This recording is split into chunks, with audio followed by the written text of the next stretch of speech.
The old house sighed as Emma stepped through the front door, her feet dragging along the warped wooden floor. The rooms were cavernous and quiet, swallowing the sound of her soft footsteps. Emma's hand brushed the wall, and she winced as her fingers grazed the peeling paint. Cold. Everything about the house just felt cold. She wandered aimlessly until she reached the attic stairs, the narrow steps almost hidden behind a door that groaned when she pushed it open. The attic air was thick with dust, each step sending up small puffs that sparkled the light slanting through the single window. In the corner, half buried under some old sheets and forgotten houses, something caught her eye. A dollhouse. It stood there like a memory, small and tattered, yet so detailed and elegant. Emma crouched beside it, her eyes widening as she took it in. The faded paint, the tiny windows, even the chipped paint on the front porch. She knew this house. It was exactly like the one she stood in. Her fingers hovered over the roof for a moment before she touched it. Warmth flooded her hand, soft and soothing. A faint smile tugged at the corner of her mouth, the first she had had in weeks. She leaned in, peering through the tiny windows, imagining the warmth inside. And how perfect it would feel to live there. For the first time in this house, Emma felt at ease.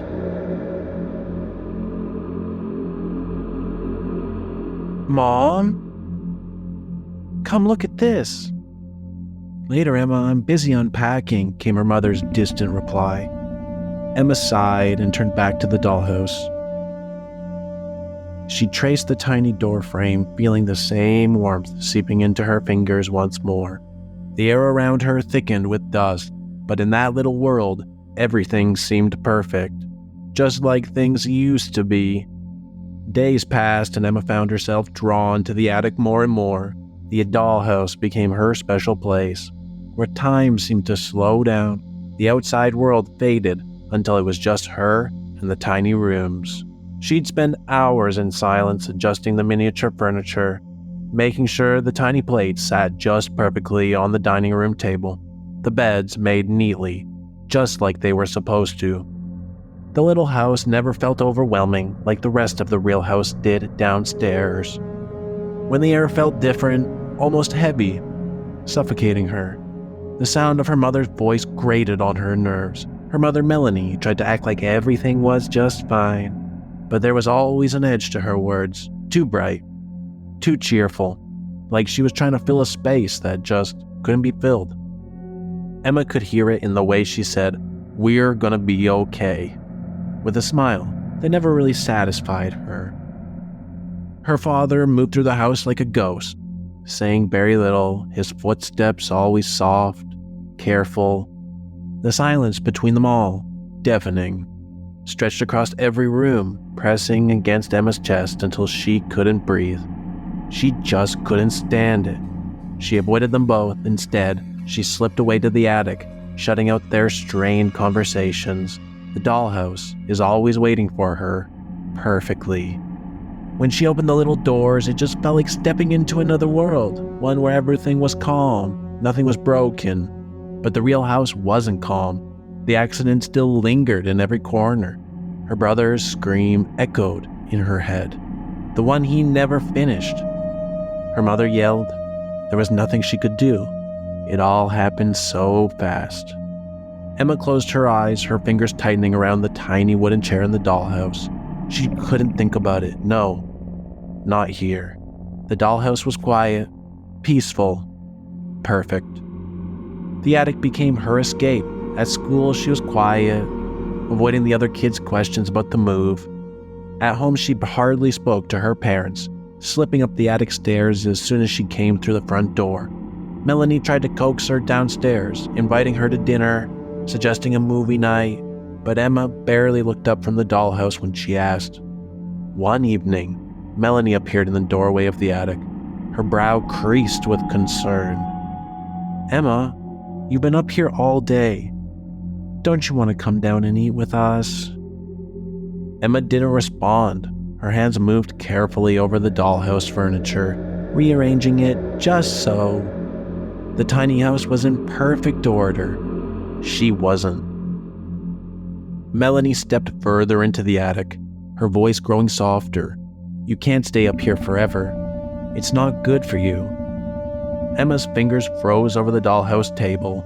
She didn't lift her head, her voice barely a whisper. "I don't want to come down."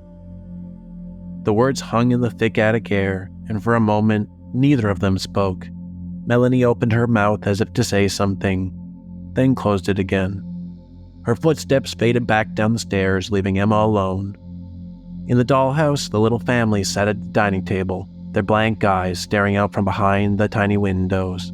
They didn't speak. They didn't fight. They just existed.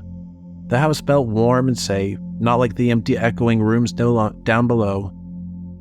Melanie sat at the kitchen table one night and discovered, with her cup of coffee in her hands, a stack of papers that had just been sitting on the kitchen counter since they had moved in. Something she had found which she was exploring the house when they first moved in. While they were yellowed with age, the old newspapers, when she flipped through them, caught her eye. A headline: "Local girl disappears from Victorian home. Only doll remains." Her stomach dropped as she read it. The girl had lived in this house, spent her days playing with the dollhouse. Then one day, she simply vanished. No sign of struggle, no clue as to where she had gone. The only thing left behind was a small doll. A doll that looked exactly like her. Melanie's hands trembled as she set the paper down. She glanced up toward the ceiling, where the attic lay silent above her. Emma was up there again, right now, with that dollhouse. Whoa! The connection sent a shiver. Her fingers tightened around the creasing, the old newspaper, her mind racing. The girl who vanished was about Emma's age. She had become obsessed with the dollhouse just like Emma. Melanie pushed the chair back with a screech and hurried up the stairs, her heart pounding in her chest. The attic door flew open and Melanie stepped inside, her breath quick and shallow. Emma sat by the dollhouse, her back turned, her hands slowly adjusting the tiny little chairs in the living room. She didn't look up. "Emma? We need to talk." Emma continued moving the furniture in slow, deliberate motions, her body rigid. "I'm busy." Melanie took a step forward, her hands trembling. You can't keep doing this. You're shutting yourself away in there."